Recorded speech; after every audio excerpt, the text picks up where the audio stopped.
કેમ સાહેબ, કેમ? તમારી દીકરીનો વાંક શું? એણે પ્રેમ કર્યો એ જ ને.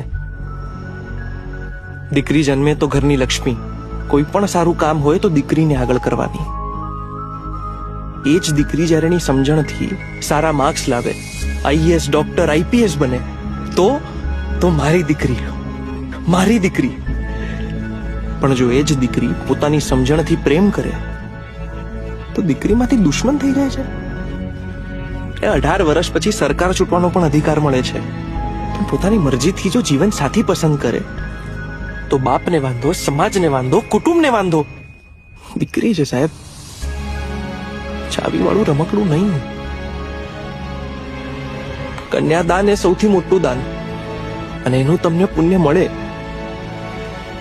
પણ જો એ જ દાન દીકરીની મરજી વિરુદ્ધ ખોટા માણસને આપવામાં આવે તો એ સૌથી મોટું પાપ છે સાહેબ, સૌથી મોટું પાપ.